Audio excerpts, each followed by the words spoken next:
¿Qué tal amigos de Rumbo al Fenway? Bienvenidos a un episodio más aquí en el canal de Con las Bases Llenas, aquí en el canal de ¿Qué pasa MLB? Les habla Ricardo Márquez el día de hoy. Estoy junto con Vicente Vázquez, escritor del equipo de los Red Sox en español aquí en nuestra casa, y vamos a estar discutiendo sobre el tema que ustedes muy probablemente ya han de haber podido ver en lo que es el título de este video, que es básicamente el rol de Bob Grissom. Vamos a estar platicando y sí que de la llegada de este pelotero, de algunos temas más en general y por supuesto de lo que hemos estado escuchando y de lo que el buen Vicente, quien está pues sí que siguiendo el equipo día a día, ha podido enterarse de las diferentes informaciones, hoy sí que de los diferentes actualizaciones que tiene este equipo de cara a la temporada 2024. Vicente, ¿cómo estás? Te mando un fuerte abrazo, por supuesto. Ricardo, ¿cómo estás, amigo? Feliz año para todas las personas que nos están viendo. Estamos retomando por primera vez en este 2024 rumbo al Fenway, por supuesto, súper agradecido, emocionadísimo por comenzar este 2024 con un nuevo episodio, porque tenemos muchos temas interesantes, como tú muy bien ya apuntaste. Bob Grissom es quizás una de las figuras más intrigantes, interesantes, podríamos decir, para este equipo de Medias Rojas para esta próxima temporada. Así que vamos a empezar, vamos a darle con todo, Ricardo. Sí, por supuesto, hoy sí que saludar a toda la gente, desearles un feliz año. Primer capítulo, hoy sí que primer podcast que hacemos en este año 2024 de Rumbo al Fenway. Esperemos que ahora sí ya lo podamos hacer, digamos, de manera regular, porque al menos un servidor estuvo tanto de vacaciones, así que hubo una pausa de alrededor de 2 semanas, pero bueno, ya estamos de regreso. Y sí, así que a checar, Vicente, temas, digo, el más importante, por supuesto, que tuvo relevancia, hoy sí que en este lapso en el cual nosotros no estuvimos aquí con el público, hoy sí que la llegada de Bob Grissom al equipo de los Red Sox de Boston, la salida de Chris Sale, algo que quizás nadie esperaba, al menos la salida de Chris Sale creo que no estaba dentro de los planes, al menos iniciales, de cualquier aficionado, de cualquiera que vea al equipo de los Red Sox de Boston como su equipo favorito. No estaba, digamos, dentro de ese presupuesto. Lo que sí estaba en el presupuesto es la llegada de un nuevo segunda base. Todo parece indicar que Bob Grissom tendría ese rol en el equipo de los Red Sox de Boston, pero yo te quiero preguntar, tú que sigues al equipo de los Red Sox de manera más seguida, que tienes otro tipo de información y que por supuesto sabes cómo terminó este equipo la temporada anterior y que tiene conocimientos también de lo que ha hecho el equipo de los Bravos de Atlanta ya en la recta final también de la temporada anterior. ¿Cómo le cae Bob Grissom al equipo de los Red Sox de Boston, teniendo en cuenta que era un pelotero que a lo mejor no específicamente necesitaban a Bob Grissom, pero que sí necesitaban a alguien que pudiese cubrir la segunda base, aunque también te quedas sin un pitcher abridor de la talla de Chris Sale, que bien o mal, pues al menos cuando salía podía lanzar unos cuantos innings, hoy sí que a comer un poco de innings en lo que eran los partidos en su momento, pero que ahora no vas a poder contar con este pelotero y que al menos tapas un hueco, pero también dejas una ventana bastante grande, como es el caso del picheo abridor, que creo que es lo más importante que el equipo de los Red Sox de Boston no ha podido reforzar, y salieron de Chris Sale. Mi querido Vicente, hoy sí que, ¿qué piensas acerca de la llegada de este pelotero? Yo te hago esa pregunta porque sigues al equipo de manera más regular que un servidor. Sí, Ricardo, fíjate, creo que mejor no lo pudiste haber expresado. Eh, Llega un jugador para tapar quizás uno de los huecos más necesarios para este 2024, como lo era la segunda base, porque se necesitaba un jugador regular que pudiese cumplir con esa función. Vimos que la temporada pasada no funcionó ese tener quizás no un rol definido para el segunda base, porque a veces estuvo Kike Hernández.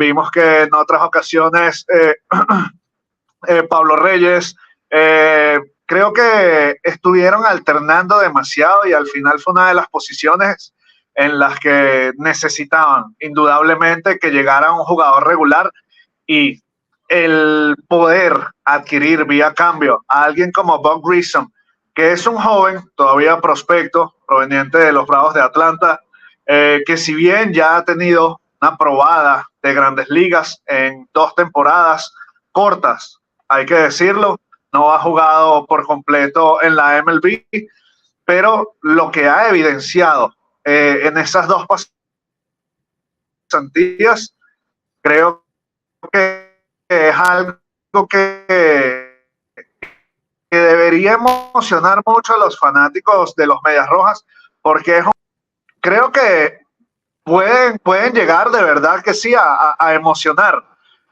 Todavía no vamos a hablar de proyecciones, porque la verdad es que es un jugador muy joven, estaría para lo que es su primera temporada, y quizás uno de los puntos que más preocupaba es su defensa, tomando en cuenta que él habitualmente se desempeña es como shortstop. Incluso estuvo jugando hasta hace poco, hasta diciembre, hasta principios de año, vamos a decirlo, en la Liga Invernal de Puerto Rico. Sin embargo, estuvo como jardinero izquierdo debido a que los Bravos de Atlanta habían solicitado a los Cangrejeros, equipo para el que él estaba jugando, que cubriera esa posición. Sin embargo, al adquirirlo Boston, Alex Cora y la oficina, el alto mando del equipo, cambia el rumbo de Bob Grissom, da otra instrucción, y es que ya no juegue más para que él pueda incorporarse a un campamento que va a estar realizando Trevor Story en las próximas semanas en Dallas, donde, por supuesto, a mí me parece que es un acierto el que pueda estar Bob Grissom, porque ellos van a formar la pareja central, el eje central del infield, y el que puedan compaginarse desde mucho antes del sprint training va a hacer que por supuesto, tengan una mejor química dentro del terreno de juego. Ahora bien, pierden, por supuesto, a Chris Sale. Sabemos que ya no es, o ya no era ese caballo de 1000 batallas, ese as que durante varias temporadas fue con los White Sox, y en sus comienzos con Medias Rojas, que incluso los llevó a ganar una serie mundial en 2018, pero la salida quizás sorprende a algunos, pero digamos que era necesario, porque ya Chris Sale estaba próximo a terminar su contrato, iba a ser un agente libre, y vemos que al adquirirlo los Bravos por ese tipo de contratos a Chris Sale, un pitcher que se había lesionado mucho, estaba fallando en ir largo en sus presentaciones, y eso es algo que necesita de manera urgente el equipo de Boston para este 2024. Sí, bien lo mencionas, Vicente. Digo, el tema de Bob Grissom, sí, por supuesto, había información de que, y dicho por el propio Willy Romero, quien es el manager del equipo de los Cangrejeros ahí en la Liga Invernal de Puerto Rico, Roberto Clemente, que efectivamente necesitaba trabajar mucho en su defensa Bob Grissom. Me parece que es una muy buena decisión también el decirle, bueno, pues sabes qué, regresa, ve al campamento que van a empezar justamente en Dallas, Trevor Story y tú también, digo, al final lo mencionas también de forma fantástica. Ellos van a ser la dupla, el eje central del equipo de los Red Sox en cuanto a shortstop y segunda base. De hecho, Bob Grissom, y la posición original de él es campo corto. En su momento se llegó a pensar que él era el sustituto de Dansby Swanson, por algo dejaron ir a Dansby Swanson, pero bueno, apareció Orlando Arcia en el camino del equipo de los Bravos de Atlanta y terminó resolviendo más que Bob Grissom, quien tuvo muy poca participación en el año 2023 de las Grandes Ligas, ni siquiera conectó un solo cuadrangular, solo 9 carreras remolcadas. Así que muy poco de lo que se puede hablar en cuanto al 2023 de Bob Grissom, pero en 2022 sí fue un pelotero que llamó la atención y que por el cual yo me imagino que el equipo de los Bravos se terminó inclinando en no renovar a Dansby Swanson. Digo, ahí, insisto, se quedó Orlando Arcia con ese puesto, pero originalmente iba a ser para Bob Grissom. Digamos, ese era el relevo generacional y que ya había demostrado que con el bate es un muy buen pelotero. Yo creo que con el bate no hay ningún problema. es un pelotero que le puede dar mucho al equipo de los Bravos, al equipo de los Red Sox de Boston. Lo hizo con el equipo de los Bravos también. Yo creo que en cuanto a eso, el equipo de los Red Sox puede estar tranquilo que hayan encontrado a lo mejor un sexto, séptimo bate, quizás en la alineación muy, muy completo. No sé si con el mismo poder que podía presentar a lo mejor un Luis Urias, no sé si sea de esa misma calidad en cuanto al poder. Yo me imagino, o yo considero que Luis Urias tenía un poco más de poder del que puede tener Bob Grissom, pero al menos lo que te puede dar Bob Grissom es velocidad, un poco más de juego, quizás en los jardines, algo que no tenía Luis Urias, y si en algún momento necesitas cambiarlo de posición, eso tendrá que evaluarlo Alex Cora, pero totalmente de acuerdo con lo que dices, Vicente. Y en el caso de Chris Sale, sí, ya no era el Chris Sale, evidentemente, del equipo de los Medias Blancas de Chicago. De hecho, la última gran temporada que tuvo, creo que fue 2018, 2019, aventándose esos últimos outs para el campeonato ante el equipo de los Dodgers de Los Ángeles, ahí en el Dodger Stadium. Pero más allá de eso, hoy sí que cumplió cuando el equipo lo necesitaba para ganar el campeonato, pero de ahí en fuera, muchas lesiones. Hoy sí que también situaciones disciplinarias que lo mantuvieron alejado un tiempo del béisbol de las grandes ligas, al recuperarse también de otras lesiones graves que tuvo a principios de 2021, 2022 y que terminó acarreando en el 2023. Las últimas salidas de Chris Sale fueron buenas en cuanto a números de la rotación del equipo de los Red Sox, pero creo que para el contrato que tenía, evidentemente no eran esos grandes números que estaba esperando la directiva, y Craig Breslow, pues yo sí que reduciendo un poco lo que es la nómina, que creo que queda perfectamente bien para entrar al segundo tema, Vicente, se reduce la nómina del equipo de los Red Sox. Hoy sí que yo te quiero hacer una pregunta porque lo he estado leyendo mucho en X, antes Twitter, que cómo se comporta el equipo de los Red Sox. ¿Es un equipo que se comporta como mercado grande, un equipo de mercado grande, o es un equipo ya que se comporta como un equipo de mercado pequeño? Yo tengo muchas dudas. Yo me inclino más por la segunda opción, honestamente, porque los cambios y las adquisiciones no han sido las esperadas por el aficionado del equipo de los Red Sox. Mencionamos en el episodio anterior que Lucas Giolito era una opción, quizás la menos popular, pero la idónea para el equipo de los Red Sox de Boston, y terminó siendo así. Era el menos popular en cuanto a números, pero que a la directiva, al menos en cuanto a lo que te podía ofrecer, en cuanto a contrato y numeritos y estadísticas y proyecciones, era la pieza clave para el equipo de los Red Sox de Boston, por lo que te iba a cobrar y por lo que puedes obtener de él. Honestamente, era un costo-beneficio bastante bueno. Ahora, en el caso del pelotero, que parece que hoy sí que en cuanto a números, con el contrato que obtuvo con el equipo de los Cachorros de Chicago, como era Shoti Managa, parecía ser también otro de esos jugadores que podría entrar perfectamente al equipo de los Red Sox. No se da, y ahora la pregunta es ¿a qué lanzador va a contratar el equipo de los Red Sox de Boston? Porque queda Jordan Montgomery, quedan Blake Snell, pero dudo mucho que vayan por Jordan Montgomery y por Blake Snell. Digo, ya Yamamoto y Shoti Managa ya están totalmente fuera del mercado, pero esos dos lanzadores que digamos son los de élite, honestamente, Vicente, ¿crees que vayan a quedar en el equipo de los Red Sox de Boston, o tú crees que ya están totalmente fuera del mercado para esta temporada 2024? Sí, fíjate, es una pregunta que creo que nos hacemos todos los días. Vemos los reportes, vemos las noticias. Creo que esta ha sido una de las off-seasons más, vamos a decir, con más sube y baja, porque hay días en los que veíamos que los Gigantes eran el favorito para firmar a Shota y Málaga. Después, al día siguiente, ya los Gigantes estaban fuera de carrera. Resulta que Boston estaba entre los finalistas. Pero bueno, no, al parecer Boston nunca estuvo comprometido con las negociaciones, como ha pasado con varios agentes libres. Entonces, de acuerdo a los reportes, pareciera indicar que Boston está buscando piezas para fortalecer la rotación o el equipo en general.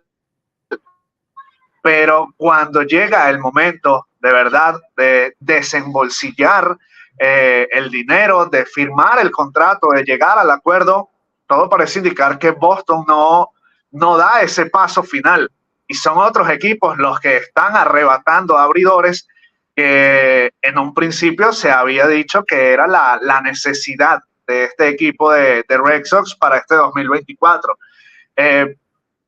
creo que llama mucho la atención las palabras de los propietarios de la directiva de los Red Sox en la presentación de Craig Breslow cuando dicen que iban a todo motor en esta temporada baja, y vemos que la única firma ha sido Lucas Giolito, más allá de que se incorporó o se hicieron cambios en los que llegaron Tyler O'Neill y Bob Grissom, por nombrar a dos jugadores de relevancia. Pero más allá de estos tres nombres, Boston ha sido, yo diría, un rotundo fracaso en esta temporada baja.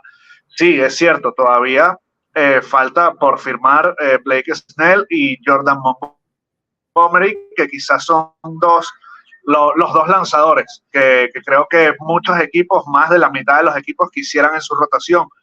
Pero a decir verdad, por cómo se ha comportado Boston, pareciera indicar que ellos no están apuntando a ese nivel de abridores, digamos, en la agencia libre.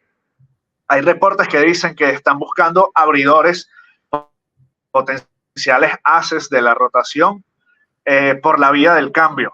Se hablaba en un momento de Corbin Burns, de Shane Bieber, Dylan Cease, está también Jesús Luzardo, pero al parecer los equipos están solicitando, están pidiendo jugadores importantes, y los Red Sox no están dispuestos a soltar o a ofrecer un paquete que quizás luzca jugoso para estos otros equipos. Entonces las negociaciones parece que no están dando frutos, y llegamos entonces a una encrucijada donde decimos, si no firmas y si no obtienes abridores vía cambio, entonces esta va a ser la rotación que vas a tener, y creo que es alarmante para cualquiera. Todavía quedan otros abridores, reportes ayer de esta semana en los que Mike Clevinger expresaba que uno de sus destinos predilectos para lanzar en 2024 es Boston, pero Clevinger ha tenido problemas extradeportivos en las últimas 2 temporadas. Ya no es ese as que en un momento llegó a ser con la organización de Cleveland. Tuvo un paso por San Diego quizás no muy bueno, con una efectividad superior a 4. Entonces, creo que incluso el firmar a Clevinger no es una solución. Necesitas un abridor que pueda ser capaz de cargar con el peso de este staff de lanzadores de Boston, y todo parece indicar que ya el reloj está llegando a su fin, y este equipo de Boston no está dando la campanada. Sí, y otra cosa que igual quería comentar, y digo, también preguntarte, ¿no? El tema de Teóscar Hernández se calentó mucho. Boston en algún momento fue el favorito para firmar a Teóscar Hernández. Varios reportes, igual de un compañero y colega de nosotros, Moisés Fabián, los ponían como los favoritos para llevarse al pelotero dominicano. Al final, el equipo de los Dodgers de Los Ángeles hace una mejor apuesta. Digo, al final el tema de darle un contrato por 1 año y 23 millones no es lo mismo que un contrato de 2 por la misma cantidad. Digo, al final puede de todas maneras mejorar en este 2024 Teóscar Hernández y obtener un mejor contrato en el siguiente año, que es lo que hizo Cody Bellinger el año pasado con el equipo de los Cubs de Chicago. Me parece que hace lo mismo también Teóscar Hernández con el equipo de los Dodgers de Los Ángeles. Pero también preguntarte, Vicente, ¿qué otro pelotero podría quedar para hacer? Hoy sí que no sé si el left field, right field del equipo de los Red Sox de Boston. En algún momento se mencionó la semana pasada sobre la posibilidad de cambiar a Masataka Yoshida, quien llegó apenas la temporada anterior. Es decir, ¿cuál es el plan del equipo de los Red Sox de Boston? Bajar el presupuesto, bajar los contratos y bajar la nómina, y traer a lo mejor 2 o 3 peloteros que quizás vayan a cobrar lo mismo que todo el contrato de Masataka Yoshida, que eso pudiese ser una opción, o ya empezar a planear en traerte a lo mejor un pelotero como puede ser Jorge Soler, que digamos, en cuanto a bateador designado y jardineros, creo que es de lo mejor que queda en el béisbol ahorita de Grandes Ligas. Y otro tema que quizás no hay que descartar, aunque ya parece muy difícil, el caso de Justin Turner, un posible regreso. Todo parece indicar que a lo mejor su futuro está en la Liga Nacional. Muchos dicen el equipo de los D-backs de Arizona, otros también el equipo de los Gigantes de San Francisco. El tema está en que quizás ya el equipo de los Red Sox no es favorito para tener un pelotero que fue muy productivo y que creo que Sí. no le caería nada mal al equipo de los Red Sox tenerlo de nueva cuenta como el bateador designado. Hay posiciones clave que, ya me lo comentarás tú, Vicente, que no están cubiertas. O sí que right field podría ser Tyler O'Neill, aunque es mucho más jardinero izquierdo que jardinero derecho. El left field podría ser el propio Masataka Yoshida o también ser bateador designado, pero eso implica traer a... Hoy sí que es jugar, ¿no? Con eso, quién va a ser tu left field, pero dejas desprotegido el bateador designado, quién va a ser ese center field, vas a confiar otra vez en Jaren Duran y esos temas defensivos con los cuales ha estado pasando, o vas a mover ahí a lo mejor a Tyler O'Neill.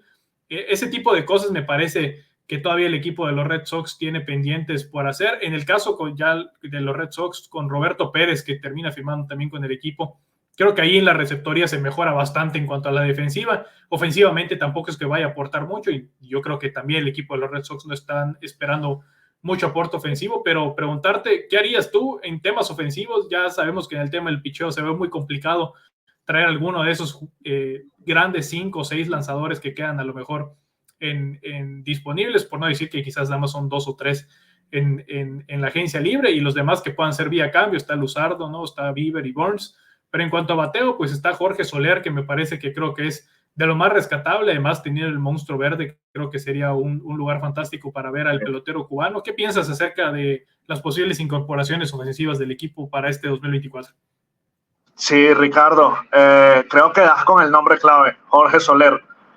Hablabas en un principio sobre Teóscar Hernández. Sí, a los Red Sox los vincularon durante varias semanas con Teóscar Hernández. Parecía ser el destino donde aterrizaría el dominicano. Hubo días en los que se presumía que el acuerdo o las conversaciones entre ambas partes, Boston y los representantes de Teóscar Hernández, solamente estaban discutiendo la cantidad de años. Boston quería ofrecer máximo 2 temporadas, y Teóscar estaba buscando un contrato multianual de hasta 4 años.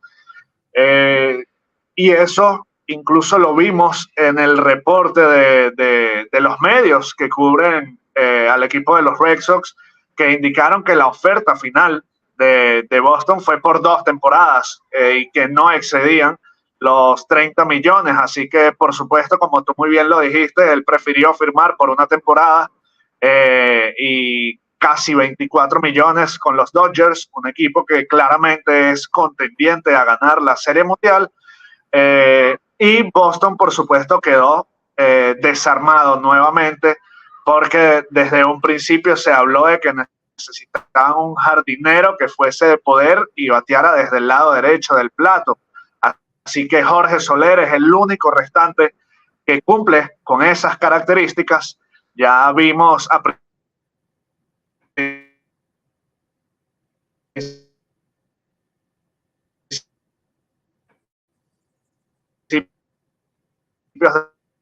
de esta semana que se decía que todo está para que se defina el futuro del cubano, si va a jugar con los Blue Jays o con los Red Sox. Lo que sí es que él está esperando un contrato superior a los 30 millones, o eso es lo que se presume, tomando en cuenta que él se salió del contrato con los Marlins de Miami, que tenía una opción para la próxima temporada y que superaba entre ambos años los 20 millones. Así que sería tonto pensar que él va a firmar por esa misma cantidad con otro equipo cuando ya los tenía asegurados en Miami. Así que quizás esos son los detalles que se están discutiendo en estos momentos Toronto y Boston. Más allá de Jorge Soler, Ricardo, sí, adelante. No, te iba a comentar, digo, es interesante porque también el equipo de los Red Sox va a depender, digo, esto es al final de cuentas una lucha para ver quién se queda con los mejores agentes libres, pero teniendo en cuenta que también los Blue Jays, digo, en algún momento han estado ligados con Cody Bellinger, todavía esa creo que me parece que podría ser la luz de esperanza, ¿no? Para el final de este túnel del equipo de los Red Sox, que Bellinger firme con el equipo de los Blue Jays y se quede ya Jorge Soler, digamos, como esa opción más que clara para firmarlo. Ya si no lo llega a firmar el equipo de los Red Sox, honestamente, sí tendríamos, yo creo que todos quienes nos dedicamos a esto, que empezar a replantearnos qué es lo que quiere el equipo de los Red Sox para el 2024, porque está casi que servido en bandeja de plata para que te lo puedas llevar.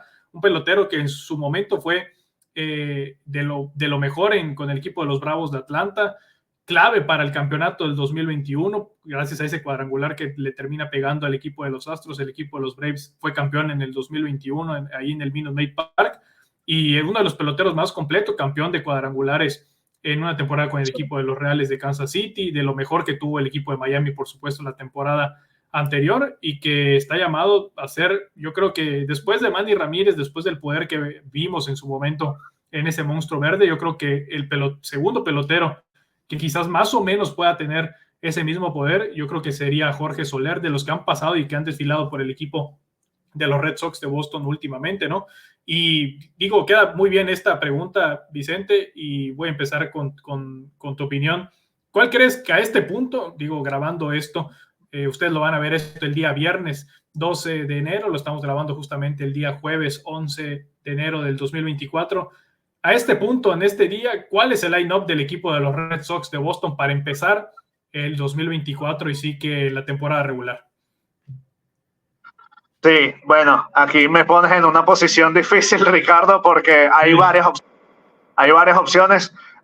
Tú hace unos minutos hablabas de la receptoría, la incorporación de Roberto, me parece que es una gran adición para este equipo, porque tiene una defensa excelsa, y Andrew Bailey, el nuevo coach de picheo, para este 2024, que el poder tener a un catcher que en su momento fue ganador del Guante de Oro y que tiene muchísima experiencia, amplia experiencia en grandes ligas, va a ser clave en este 2024. Sin embargo, en cuanto a la receptoría, creo que todo se va a disputar entre Connor Wong y Roberto Pérez.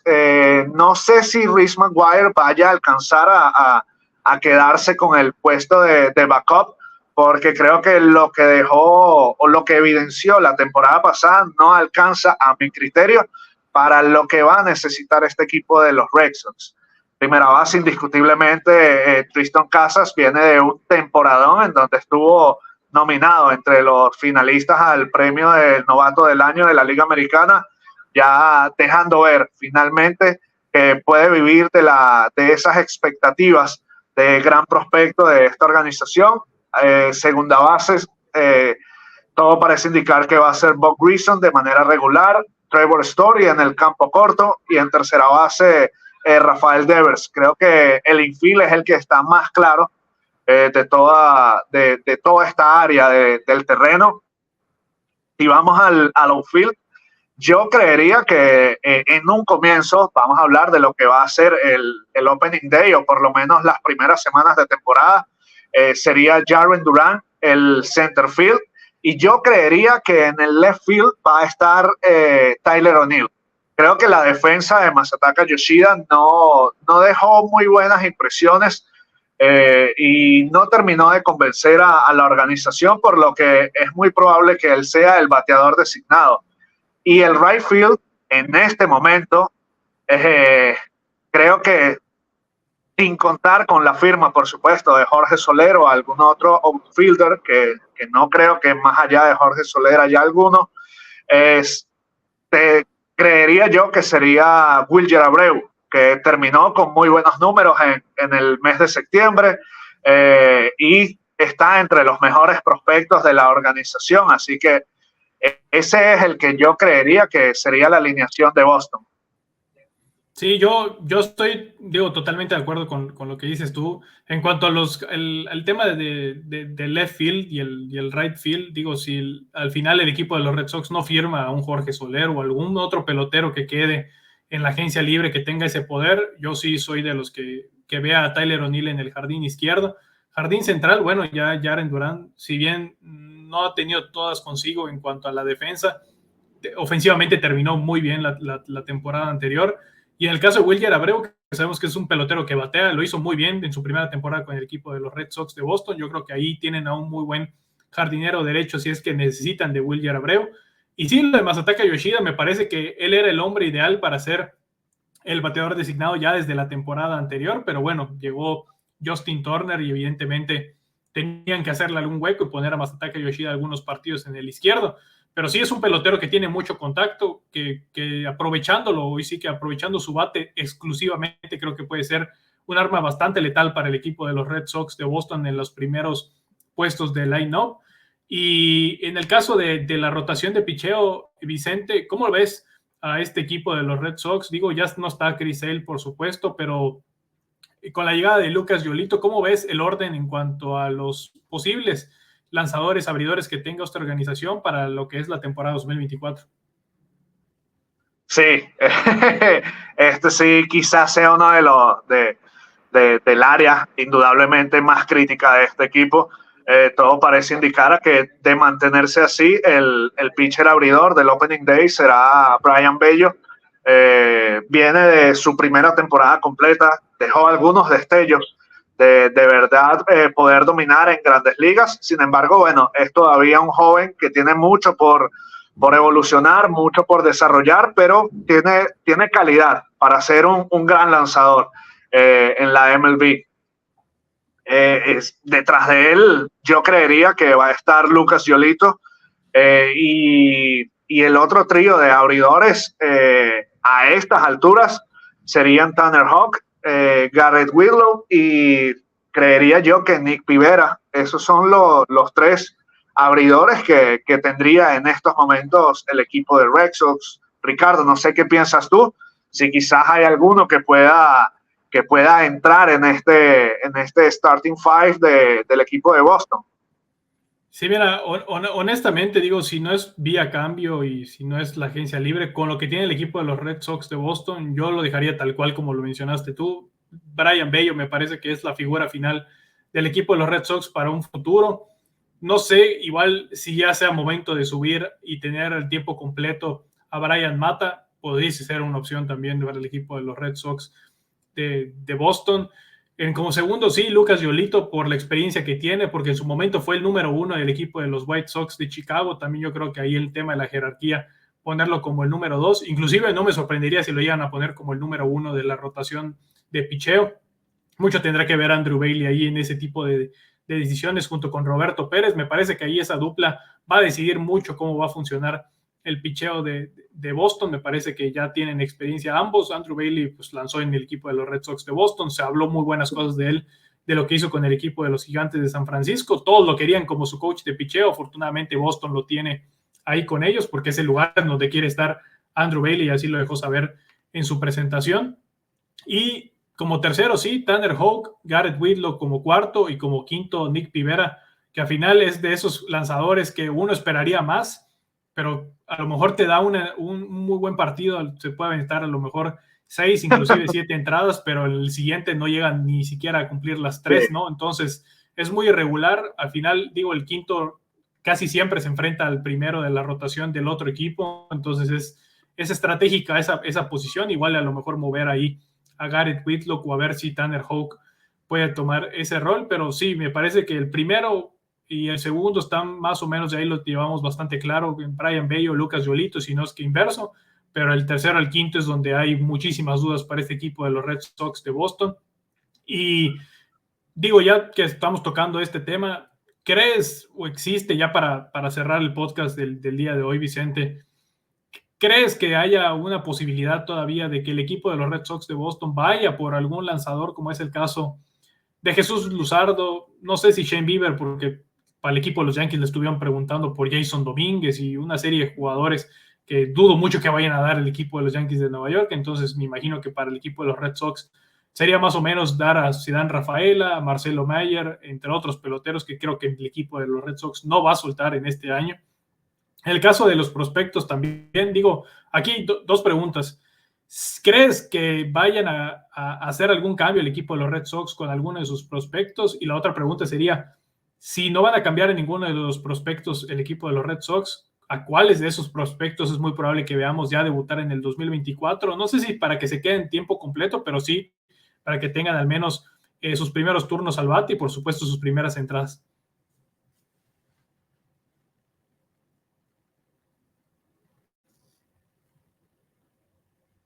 Sí, sí, interesante, Ricardo. Y yo apuntaría a que en algún traspaso, algún cambio o algunos de sus mejores prospectos. Ya muy bien lo dijo Craig Breslow hace algunos meses cuando le preguntaban si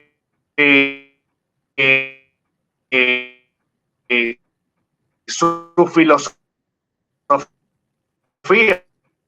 era proteger a los prospectos y darles, vamos a decir, darles cancha para que pudiesen, o vamos a decir, ninguna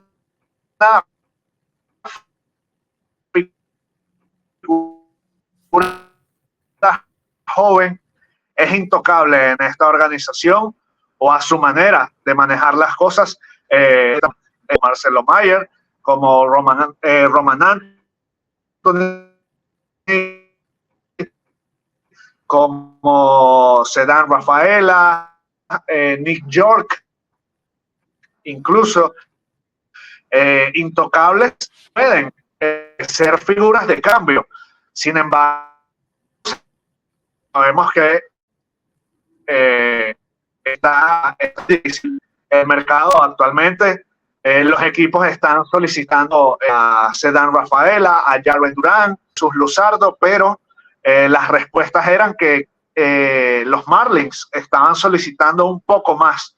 Entonces, es también ver el margen que está dispuesto a cruzar este equipo de Red Sox para hacerse con alguna de estas figuras o estos lanzadores que necesitan para la temporada 2024. Y damos el ejemplo de Jesús Luzardo porque es quizás uno de los más rentables, si no es que el más rentable de los abridores que normalmente están entre estos rumores de cambio, porque es el que tiene más años en su contrato, más que Dylan Cease. Sabemos que Shane Bieber ya también va rumbo a la agencia libre.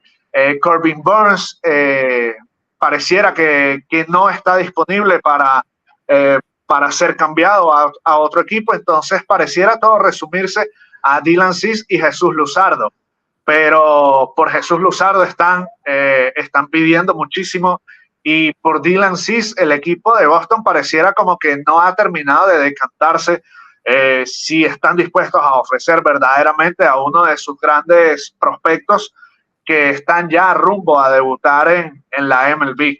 Y eso me lleva a lo que es tu segunda pregunta, Ricardo. ¿Quiénes podrían debutar en este 2024? Sabemos que Marcelo Mayer viene de terminar o de estar lesionado en el 2022, no pudo cumplir a plenitud lo que era esa planificación que la organización tenía con él en las ligas menores.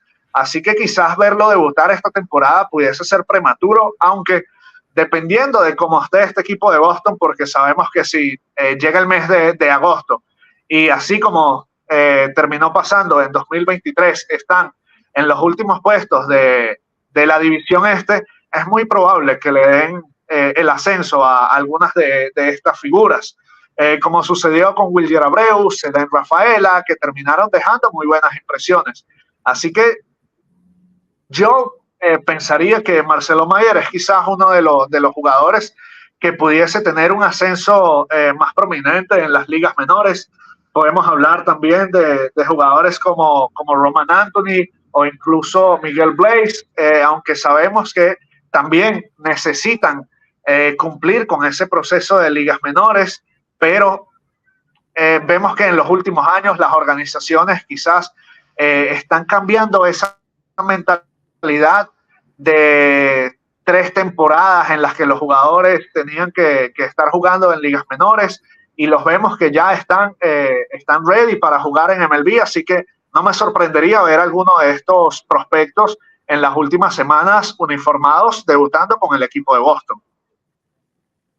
Sí, la verdad, digo, lo mencionas muy bien. Yo creo que igual de lo que se vaya presentando a lo largo de la temporada, creo que el equipo de Boston va a ir tomando algunas decisiones, salvo que no se contraten, no sí que agentes libres, se empiecen a abrir algunos huecos para alguno de ellos desde el principio de la temporada, pero sí me parece prematuro ya tener quizás desde el arranque muy posiblemente a un Marcelo Mayer, un Miguel Blaze.